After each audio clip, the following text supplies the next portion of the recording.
6 hours. That's how long Cathy Stone had been carrying a secret on her face. A violent purple bruise that bloomed across her cheekbone like a warning. A brand. A threat she couldn't escape. 6 hours since Vice President Park had slammed her against the corridor wall, his breath hot with whiskey and rage, his words dripping with venom. You saw nothing. You heard nothing. Or you'll lose more than this job. Stop 6 hours of lying to layering me. foundation over You know swollen skin, exactly what of pressing happens if they ice-cold find spoons us against the here. discoloration in the staff bathroom, Please, of rehearsing I excuses swear in I the mirror. didn't I see fell. anything. I'm clumsy. I walked into a door knowing no one would care enough to ask anyway. But survival has a price. And when the head housekeeper yanked her from the supply closet and shoved a tray of imported water into her trembling hands, barking orders to serve the quarterly board meeting because the regular girl called in sick, Cathy knew her time was up. She couldn't afford to say no. Couldn't afford to draw attention. Couldn't afford to lose the only income keeping her family's lights on and her little brother in school. So she walked into that boardroom past the floor-to-ceiling windows overlooking the city, past the 20 most powerful men in tailored suits who didn't even glance her way, past the gleaming mahogany table that cost more than she'd earned in 5 years with her head down and her heart hammering against her ribs. But heat doesn't care about makeup. Sweat doesn't respect concealer. And when the overhead lights hit her face at just the wrong angle, the foundation cracked. 1 second. That's all it took for Jae-Shin Kwon, CEO, billionaire, the man they whispered about in shadows and back alleys, the dragon who built an empire on blood and precision to see it. His hand froze mid-signature. His dark eyes, usually calm and calculating, turned into something feral, something ancient and unforgiving. The room didn't notice. They were too busy arguing about quarterly projections and market shares and mergers. Too important to see the Maid, too powerful to care. But Jae-Shin rose from his chair with the kind of silence that makes prey animals go still. He reached into his pocket, pulled out a small black remote, and pressed a single button. Click! The sound of the magnetic locks engaging on the heavy glass doors was soft, almost polite. But in that pristine boardroom on the 47th floor, it was the sound of a cage door slamming shut. 20 executives froze, some mid-sentence, some mid-sip of coffee, all of them suddenly, brutally aware that something had shifted, that the man at the head of the table was no longer their CEO. He was something else entirely. Jae-Shin moved with terrifying calm, crossing the room in 3 strides and pulling Cathy against his chest, one arm wrapped around her shoulders, protective and possessive. His hand splayed across her back like a shield. The other hand held the remote high, a silent declaration of control. "Gentlemen," he said, his voice soft as silk and sharp as a blade. "We have a problem." The air turned to ice. "Someone in this room." He tilted Cathy's face gently toward the light, exposing the bruise in all its ugly, violent glory. "Put their hands on something that belongs to me." Cathy's fingers curled into the fabric of his jacket, her nails digging through the expensive wool. Not because she was afraid of him, but because in this room full of monsters in suits, he was the only one who'd ever looked at her like she mattered. "So here's what's going to happen," Jae-Shin continued, his tone never rising, never breaking. "No one leaves. No one calls for help. No one breathes wrong. Not until I know exactly who touched her." A chair scraped. Someone cleared their throat. Mr. Park, the vice president, forced a laugh that sounded like breaking glass. "Sir, surely this is—" "Shut up!" 2 words, spoken with the kind of quiet that comes before executions. They knew the rumors. That Kwon Corp was a front. That their CEO had built his fortune in the shadows. That his hands were stained with more than ink. That the smiling businessman who signed their checks was really a dragon in a $1,000 suit. Now, they were trapped in his lair, and one of them was about to burn. Before we continue to see who walks out of that boardroom alive, Take a moment to subscribe and drop a comment telling me what you think Jae-Shin will do to the man who touched Cathy. It truly means so much to see this community grow with every story we tell. Every like, every share, every comment you leave helps us bring more untold stories to life together. Because this isn't just a story about revenge. It's about the moment when a woman who's been invisible her entire life becomes the only thing a dangerous man can see. The staff bathroom on the third floor of Kwon Tower smelled like industrial cleaner and desperation. Cathy Stone stood at the cracked mirror, her reflection fractured into 3 uneven pieces, and tried to make herself invisible again. Her hands shook as she twisted open the drugstore foundation, the cheap kind that came in a plastic tube and promised full coverage in bold letters that felt like lies. She'd already applied 2 layers. The bruise still showed through like a stain that wouldn't wash out. Purple, angry, unmistakable. She dabbed more product onto her cheekbone, wincing as her fingers grazed the swollen skin. The pain was sharp and immediate, a reminder that last night had been real.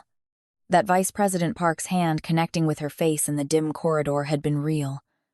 That his threat hissed through clenched teeth while his fingers dug into her arm hard enough to leave fingerprints had been real. You saw nothing. You heard nothing. Or you'll lose more than this job, sweetheart. Cathy blinked hard, forcing the memory back down where it belonged. She couldn't afford to think about it, couldn't afford to feel it. She had 4 hours left in her shift, a little brother who needed new textbooks, and a mother whose medication didn't pay for itself. She needed this job, which meant she needed to be invisible, which meant the bruise had to disappear. She added another layer, then another. The makeup was thick now, cakey, obvious if anyone looked too close. But no one ever looked at the help. That was the blessing and the curse of being a maid in a building full of people who measured their worth in zeros on a paycheck. Cathy was a ghost, and ghosts didn't have bruises.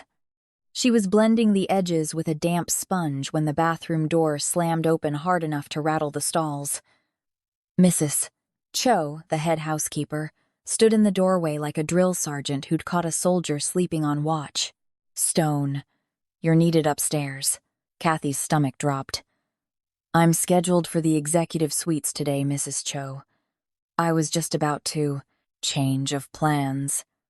Mrs. Cho's voice was clipped, impatient. She held a wooden tray in her hands, the expensive kind reserved for VIP meetings, the kind Cathy had only seen from a distance. Hana called in sick. You're covering the quarterly board meeting. The words landed like a punch to the gut. The board meeting? But I've never... You have hands, don't you? You can carry water? Mrs. Cho shoved the tray forward. Crystal glasses. Imported bottled water with labels in languages Cathy couldn't read. 47th floor. Conference room A. And for God's sake, don't speak unless spoken to. These men don't have time for small talk. Cathy took the tray with numb fingers. The weight of it felt wrong, too heavy, like she was carrying something fragile that would shatter the moment she moved. Mrs. Cho, I really don't think... I don't pay you to think. The housekeeper's eyes narrowed. You're already 10 minutes late. Move. There was no arguing with Mrs. Cho. There was no arguing with anyone when you were 1 paycheck away from eviction. So, Cathy nodded, straightened her apron, and walked out of the bathroom with her heart lodged somewhere in her throat. The elevator ride to the 47th floor felt like ascending into a different world. The walls were polished marble. The floors were heated. The air smelled like money and power and things Cathy would never be able to afford. She checked her reflection in the elevator's mirrored panel. The bruise was still there, faint but visible under the wrong light. She angled her face down, letting her hair fall forward. Maybe if she kept her head low, if she moved fast enough, no one would notice. The elevator chimed. The doors slid open. Conference room A was at the end of a long hallway lined with abstract art that probably cost more than her yearly salary. Through the glass walls, She could see them, 20 men in suits so expensive they looked like uniforms, sitting around a table that stretched the length of the room. And at the head of that table, backlit by floor-to-ceiling windows that framed the city like a kingdom he owned, sat Jae-Shin Kwon. Cathy had seen him before. Everyone who worked in this building had seen him, but seeing him from across a lobby and seeing him up close were two different things. He looked like he'd been carved from stone and dressed in shadows. His suit was black on black, tailored so perfectly it might have been painted on. His hair was slicked back, revealing a face that belonged on magazine covers or movie screens, sharp jawline, high cheekbones, eyes so dark they looked like they could see straight through lies. He was beautiful in the way predators were beautiful. Dangerous. Untouchable. Absolutely in control. Cathy's hands tightened on the tray. She could do this. She just had to walk in, set down the water, and leave. 30 seconds. Maybe less. Be invisible. Be quiet. Be gone. She pushed open the glass door with her hip, keeping her head down, her eyes on the tray. The room fell silent as she entered, but not the kind of silence that meant they noticed her. It was the silence of people too important to be interrupted, too focused on their own power plays to care about the help. Good. She moved along the edge of the room, setting down glasses one by one. Her hands were steady, her breathing was controlled. She was almost done, almost safe, but the room was warm. Too warm. The overhead lights were too bright, and sweat, nervous, terrified sweat began to bead along her hairline, trickling down her temple. She felt it before she saw it. The foundation, thick and cheap and never meant to last, beginning to break apart, sliding, smudging. She set down the last glass in front of an executive who didn't even glance her way. Relief flooded through her. She was done. She could leave. She turned toward the door. Wait. The voice was quiet, calm, but it cut through the room like a blade through silk. Every executive froze. Phones paused mid-scroll. Conversations died mid-sentence. Even the air seemed to hold its breath. Cathy's feet stopped moving. She didn't turn around, didn't look up, didn't breathe. Come here. It wasn't a request. Her legs moved on autopilot, carrying her toward the head of the table where Jae-Shin sat with his fingers steepled in front of him. She kept her eyes down, kept her face angled away from the light.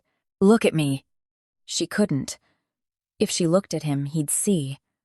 If he saw, he'd ask questions.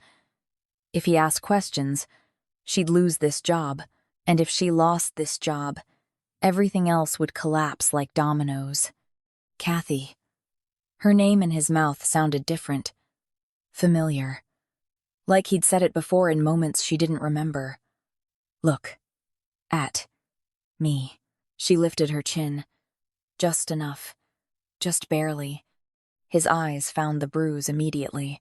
The change in him was instant. Subtle, but absolute. His expression didn't shift. His posture didn't change.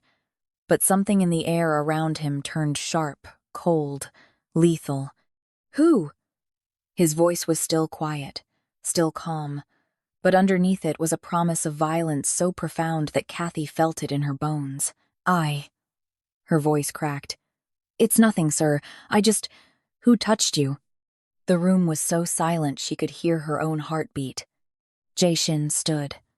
Slowly, like a predator rising from rest.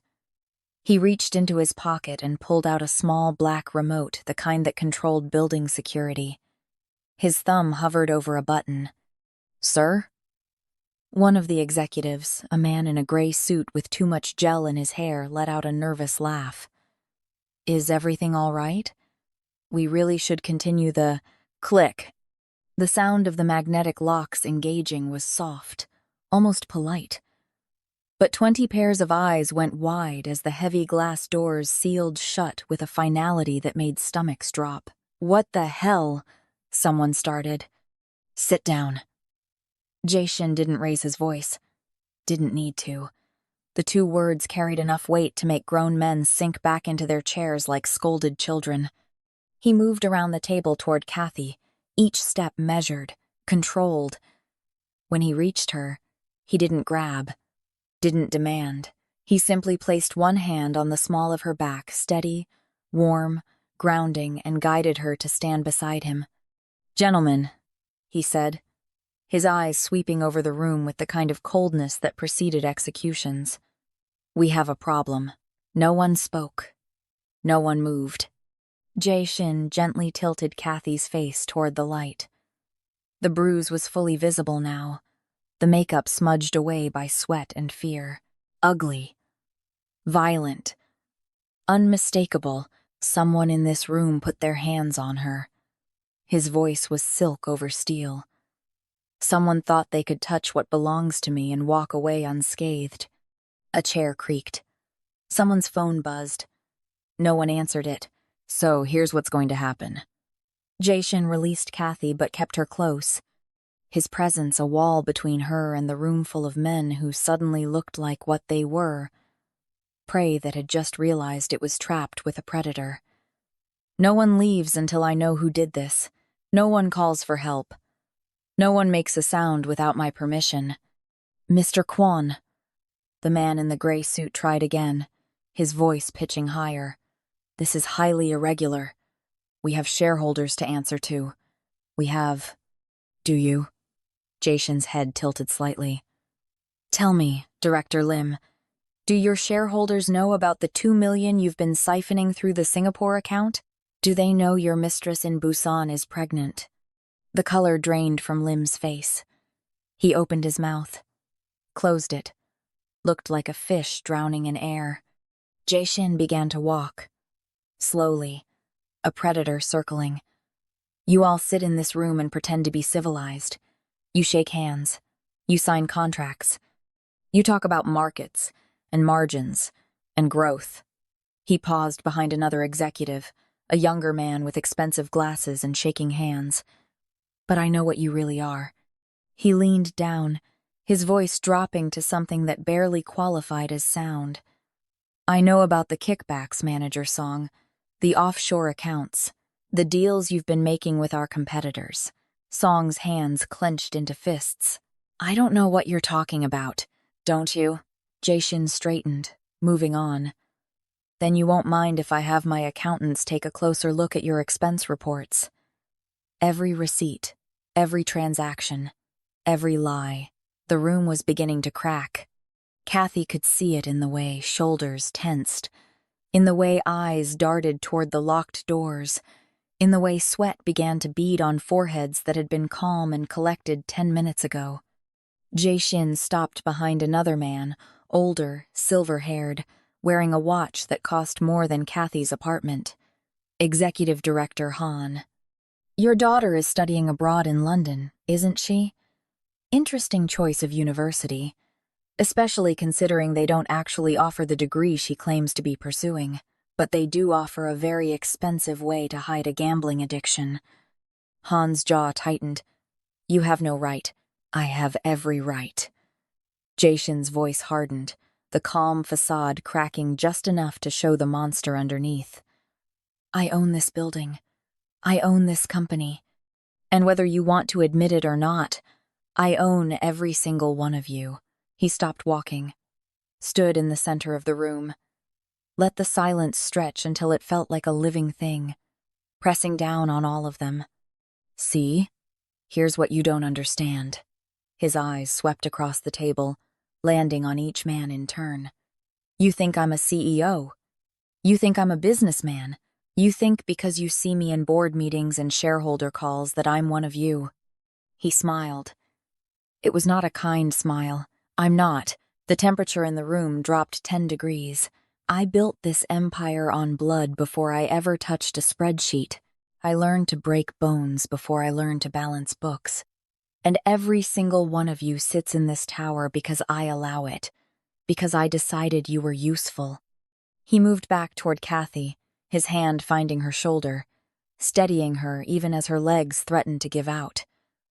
"But the moment you stop being useful, The moment you disrespect what's mine, you become a problem. Jae-Shin's thumb traced gentle circles on Cathy's shoulder, a stark contrast to the violence simmering in his words. And I solve problems very, very permanently. A phone rang. No one answered it. So, let me be clear. His voice dropped to something deadly. The person who put that bruise on her face has two choices. Confess now, and I'll make it quick. Or stay silent, and I'll tear through each of you one by one until I find the answer. His hand moved to the remote, thumb hovering over another button. And trust me, gentlemen, you don't want to see what happens when I run out of patience. The room held its breath, and somewhere, beneath the designer cologne and expensive leather, Cathy could smell fear. Jae-Shin's hand was still on Cathy's shoulder when the memory hit him. Unexpected, unwanted, but undeniable. 3 months ago, maybe 4. Time had a way of blurring when you spent 18-hour days building an empire that existed in both boardrooms and back alleys. He'd been in his office, the real one on the 52nd floor that most employees didn't even know existed. The one with reinforced walls and encrypted phones, and a safe that held things shareholders would never see. He'd been reviewing surveillance footage from one of his less legitimate operations when the door had opened without a knock. Most people who walked into his private office uninvited didn't walk back out. But it wasn't an assassin or a rival or a traitor. It was her. Cathy Stone, wearing that same outdated maid's uniform, carrying a tray with a sandwich he hadn't ordered and tea that smelled like his grandmother's kitchen in Seoul. She'd set it down on the edge of his desk, not in the center where it would demand attention, but off to the side where he could ignore it if he wanted to. "You missed dinner," she'd said. Not accusing, not pitying, just stating a fact. He'd looked up at her then, really looked, and seen something he hadn't expected. She wasn't intimidated by him, wasn't trying to impress him or manipulate him or get something from him. She was just there, present, real. "I don't remember asking for this," he'd said, his voice cold out of habit. "You didn't." She'd turned to leave, then paused. "But you also didn't eat lunch, or breakfast. And before you tell me it's none of my business, I'm pre-med." Was pre-med. Whatever. She'd shrugged, a small gesture that somehow made her seem braver than men twice her size. "Your body needs fuel. Even dragons have to eat. Dragons." No one called him that. Not to his face. Not unless they wanted to end up in the river. But the way she'd said it casual, almost teasing, like she was talking to a person instead of a monster, had done something strange to the ice around his chest. She'd left before he could respond. Left him sitting there with a sandwich and tea and the strange, uncomfortable feeling that someone had just seen him. Not Jae-Shin Kwon, CEO. Not the Korean Mafia boss who controlled half the city's underground. Just him. He'd eaten the sandwich. After that, she'd started appearing. Not every night. Not predictably. But on the nights when he worked latest, when the weight of his double life pressed down like concrete, she'd slip in with food. Sometimes Korean. Sometimes not. Always exactly what he needed, even though he never asked. They didn't talk much. She never pried. Never asked questions about the phone calls she definitely overheard, or the bruised knuckles he sometimes came back with, or the way his suit jacket occasionally smelled like gunpowder. She just existed in his space, made him tea, left quietly, and somehow, without either of them acknowledging it, she'd become the 1 hour of his day that felt like he could breathe. The memory faded as quickly as it had come, leaving Jae-Shin standing in the locked boardroom with 20 terrified executives and the woman who'd somehow become the only person in this building who mattered. The silence was stretching too long. He could feel it in the way bodies shifted, in the way eyes darted toward the locked doors, in the way someone's breathing had gone shallow and panicked. Good. Fear made people sloppy, and sloppy people made mistakes. This is absurd. The voice came from the middle of the table. Vice President Park, older, gray at the temples, expensive suit barely concealing the gut of a man who'd spent too many years behind a desk. His face was red, whether from anger or fear. Jae-Shin couldn't tell. "You're holding us hostage over a servant? Have you lost your mind?" The room went silent again. But this time the silence was different, sharper, colder. Jae-Shin didn't move, didn't react, just let the words hang in the air like a noose waiting to tighten. "A servant," he repeated, his voice so soft it barely qualified as sound. "That's what you see when you look at her?" Park straightened in his chair, apparently mistaking Jae-Shin's calm for agreement. "With all due respect, sir, we have a quarterly review to complete. Shareholders are expecting numbers. The board is expecting strategy. And you're derailing everything over a maid who probably fell on her way to work." "Fell," Jae-Shin said flatly. "These things happen." Park waved a dismissive hand. "Servants are clumsy. They're not used to the pace of corporate environments. She probably—" "Say servant one more time." Jae-Shin's voice cut through the room like a blade through silk. "Please, give me a reason." Park's mouth opened, closed. Some animal instinct, the one that had kept humans alive when they were still prey, finally kicked in. He seemed to remember that the man at the head of the table wasn't just his boss, wasn't just a CEO, was something far more dangerous.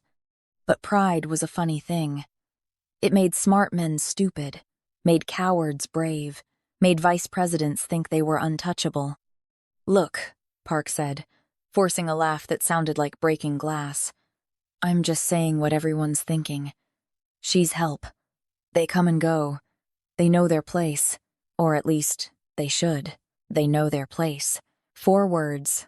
That's all it took. Jae-Shin moved so fast, 3 executives flinched.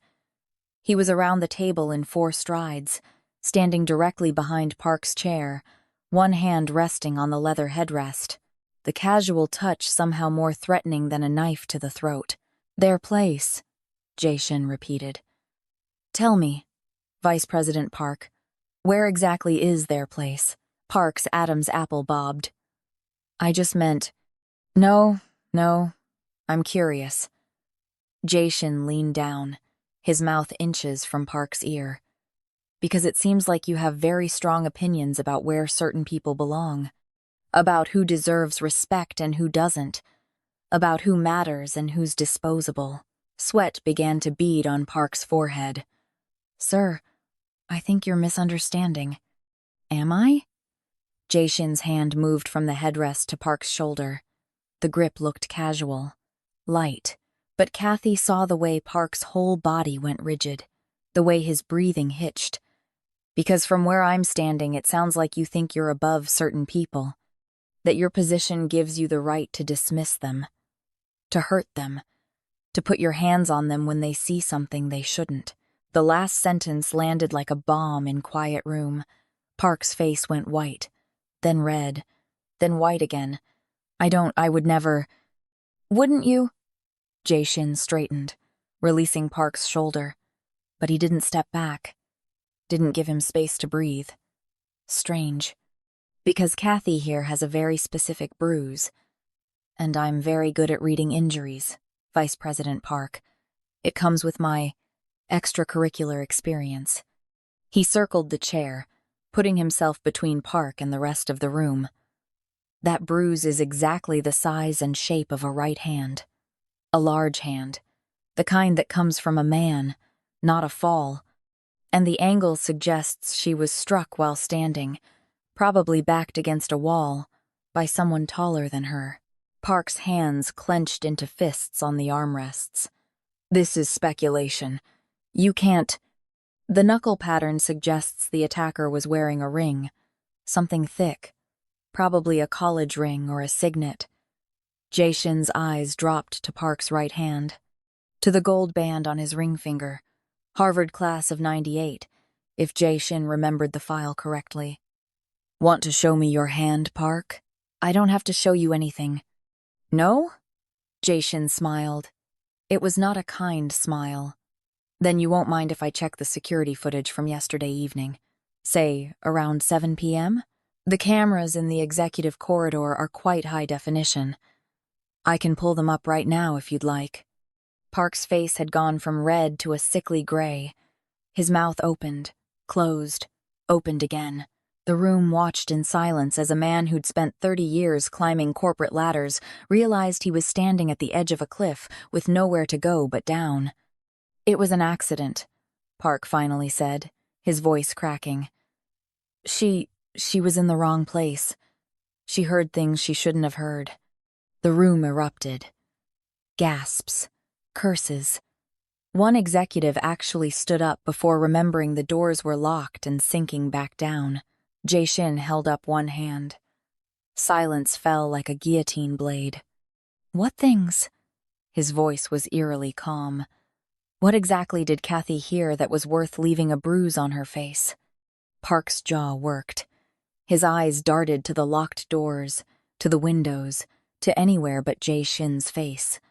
I had a meeting. A private meeting. With. That's confidential. With who, Park? The calm was starting to crack. Underneath it was something that made the air in the room feel thin, hard to breathe. Who were you meeting with in my building after hours without my knowledge? Park stood abruptly, his chair scraping back. I don't have to answer to you. I have rights. I have lawyers. You can't keep us here like prisoners and expect. You were selling company secrets. Cathy's voice was quiet. Small.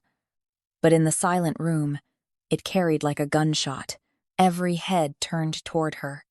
She was still standing beside Jae-Shin, her hands twisted in her apron, her voice shaking but steady. I heard you. In the corridor. You were on the phone with someone. You said you had the quarterly numbers early, that you'd have the merger details by Friday, that your contact would pay double if you could get the client list. Park's face twisted into something ugly. You little... She saw you. Jae-Shin's voice cut through whatever venom Park was about to spit. She overheard you committing corporate espionage, and instead of coming to me, you decided to silence her, to intimidate her, to make her too afraid to speak. She's a liability. Park's composure shattered completely. His face was red, his voice rising. She's nobody. A maid who can't keep her nose out of places it doesn't belong. I did what I had to do to protect my interests. Your interests. Jae-Shin's voice dropped to something deadly. Not the company's interests. Not the shareholders' interests. Yours. I've given 30 years to this company. Park was shouting now, spittle flying from his mouth. 30 years. And for what? To watch you walk in and take over? To answer to some Korean thug who thinks a suit makes him legitimate? The room held its breath. I was protecting my future, Park continued, his hands shaking. I was securing my retirement. And I'll be damned if some girl who scrubs toilets for a living is going to... He reached into his jacket. Time slowed. Cathy saw the gun before anyone else did a sleek black thing that looked wrong in the pristine boardroom. Park's hand was shaking as he raised it, but the barrel was pointed directly at her chest. She's the only witness, Park said, his voice high and panicked. If she's gone, there's no proof, no evidence, just your word against mine. Jae-Shin moved. 1 second he was standing beside Cathy. The next he was in front of her, his body a wall between her and the gun. His left hand shot out, catching Park's wrist and twisting with a crack that made half the room flinch. The gun clattered to the floor. Park screamed. But Jae-Shin wasn't done. His right hand came up in a strike so fast Cathy barely saw it palm to Park's throat, cutting off his air. Park's eyes went wide, his mouth opening and closing like a fish on dry land. Jae-Shin spun him, using his own momentum against him, and slammed him face first into the conference table hard enough to crack the wood. 3 seconds. That's all it had taken. Park was on his stomach, His arm wrenched behind his back at an angle that made one executive turn green. Blood poured from his broken nose, pooling on the imported mahogany. He was making sounds half sobs, half gasps that barely qualified as human. Jae-Shin didn't let go. His knee was pressed into Park's spine, his hand still controlling the broken wrist. When he spoke, his voice was perfectly calm, like he was discussing quarterly projections instead of holding a grown man down like a wolf with prey. "This," Jae-Shin said to the room, "is what happens when you forget who I really am." He pressed down slightly. Park screamed. "You think the suit makes me civilized. You think the office and the board meetings and the shareholder calls mean I've gone soft." Jae-Shin's eyes swept across the terrified faces around the table. "But I built this empire in blood before I ever touched a spreadsheet, and I will burn it all down before I let anyone hurt what's mine." The door at the far end of the room opened. Not the main doors, those were still locked, but a side entrance that most people didn't even know existed. Two men entered. They weren't wearing suits. They were wearing black tactical gear, their faces impassive, their movements efficient. They moved like soldiers, or worse. Jae-Shin released Park and stepped back, straightening his jacket. "Take him." The men moved forward without a word, hauling Park up by his arms. He was crying now, babbling apologies and excuses and promises that fell on deaf ears. "Wait," Park gasped. "Wait, please. I have a family. I have kids. You can't." "You should have thought of that before you put your hands on her." Jae-Shin's voice was ice. "Before you tried to kill her in my boardroom. Before you made the mistake of thinking I wouldn't find out." The men dragged Park toward the door. He fought, struggling against their grip, his expensive shoes squeaking on the polished floor. "Please, I'll give you everything. Names, numbers, contacts. I'll testify. The door closed behind them. The sound was final. Absolute. The room was silent except for someone's ragged breathing. Jae-Shin turned back to the remaining executives. His suit wasn't even wrinkled. His hair was still perfectly in place, but something in his eyes had changed. The mask had slipped. They'd seen the monster underneath.